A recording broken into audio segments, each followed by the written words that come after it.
तो hello guys, मैं हूं रोहित राय और पूरी दुनिया में अभी तक 16 करोड़ 44 लाख केस आ गए हैं कोरोना वायरस के, जिसमें 34 लाख लोगों की मौत हो गई है। बात करें भारत की तो भारत में 2 करोड़ 55 लाख केस आ गए हैं, जिसमें से 2,83,000 लोगों की मौत हो गई है। भारत में सबसे ज़्यादा केस पाए जा रहे हैं, उसके बाद सेकंड नंबर पे है ब्राज़ील और थर्ड नंबर पे है फ्रांस। 2019 में भारत के लोग बीजेपी के वापस सत्ता में आने का जश्न मना रहे थे। ट्रिपल तलाक को हटाया गया 2019 में, आर्टिकल 370 को हटाया गया। इतने साल से चल रहे राम मंदिर और बाबरी मस्जिद वाले केस में सुप्रीम कोर्ट ने राम जन्मभूमि मंदिर के पक्ष में फैसला दिया और उसके बाद सीए और एनआरसी को लेकर पूरे भारत में आंदोलन हो रहे थे। और इन सब से अलग चाइना के वुहान में कुछ और ही चल रहा था। वहाँ लोग बीमार हो रहे थे।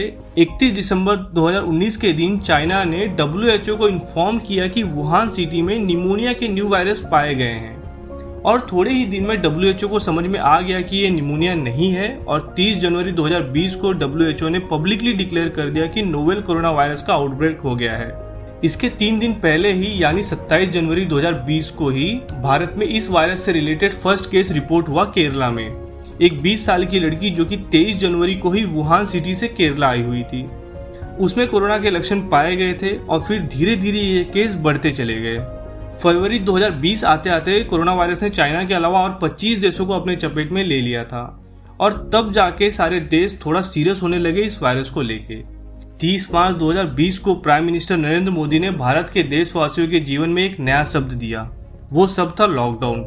किसी के लिए लॉकडाउन रोज की भेड़ चाल से सुकून वाली जिंदगी देने वाला मैजिकल वर्ड बन गया, तो किसी के लिए उसकी 2 वक्त की रोटी को भी छीनने वाला काल बन गया। और धीरे धीरे ये शब्द लॉकडाउन लोगों की जिंदगी का हिस्सा बन गया। जिंदगी का ऐसा हिस्सा जिसने 23 करोड़ भारतीयों को गरीबी रेखा के नीचे ले गया।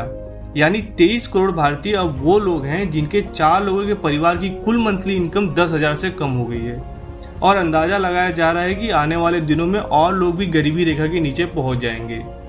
अब कोरोना वायरस से बचने के लिए ज़्यादातर लोग घरों में ही रह रहे हैं, लेकिन फिर भी दिन पे दिन कोरोना वायरस के केस बढ़ रहे हैं। अब लोग कोरोना वायरस से डर ही रहे थे, तब तक एक नई बीमारी आई, ब्लैक फंगस। अब ये बीमारी उन्हें हो रही है जो बड़ी मुश्किल से कोरोना वायरस को मात दे के आए हैं। एक्चुअली ये बीमारी नई नहीं है।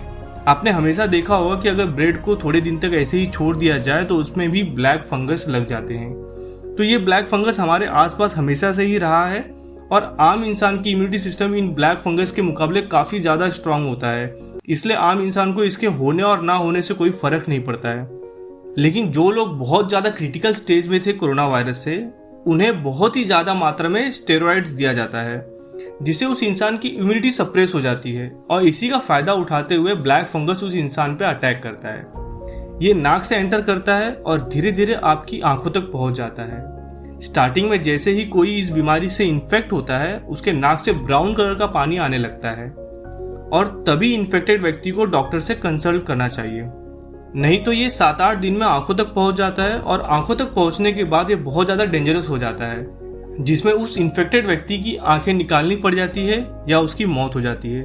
और जिस तरह से कोरोना वायरस को लेके रेमडेसिविर इंजेक्शन की कालाबाजारी शुरू हो गई थी, उसी तरह से ब्लैक फंगस के ट्रीटमेंट के लिए एम्फोबी नाम का इंजेक्शन 21 दिन तक लगाया जाता है इन्फेक्टेड इंसान को, जो एक इंजेक्शन जनरली 6 से 7,000 तक आता है। लेकिन अब वो भी मार्केट में अवेलेबल नहीं है, वो भी ब्लैक किया जा रहा है। तो पहले कोरोना वायरस से लोग डर रहे थे, फिर ब्लैक फंगस आ गया और अब एक और नई बीमारी आ गई जिसे ब्रेन फॉग कहा जाता है। जो लोग कोरोना वायरस से ठीक होके आ गए हैं, उनमें से ज़्यादातर लोगों में इसके लक्षण देखे जा रहे हैं, जैसे थकान, शरीर का लगातार दुखना, सर दर्द, नींद ना आना।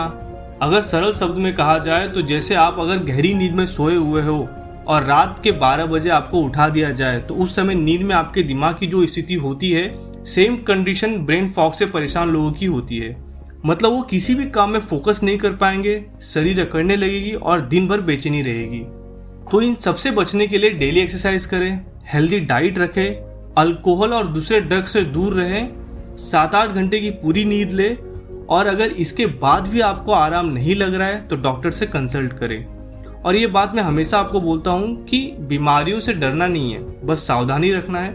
कुछ लोगों को देख रहा हूँ वो वैक्सीन लगने के बाद शेर बने घूम रहे हैं। उन्हें लग रहा है कि अब कोरोना वायरस उनका कुछ नहीं कर सकता है, लेकिन उन्हें बता दूं कि सेचेल्स नाम का ईस्ट अफ्रीका में एक देश है जिसकी आबादी लगभग 98,000 लोग की है। तो सेचेल्स को यूनाइटेड अरब एमिरेट्स की तरफ से चाइना की जो वैक्सीन है साइनोफार्म, उसका डोनेशन मिला था और भारत ने भी सेचेल्स को कोविशील्ड वैक्सीन डोनेट किया था।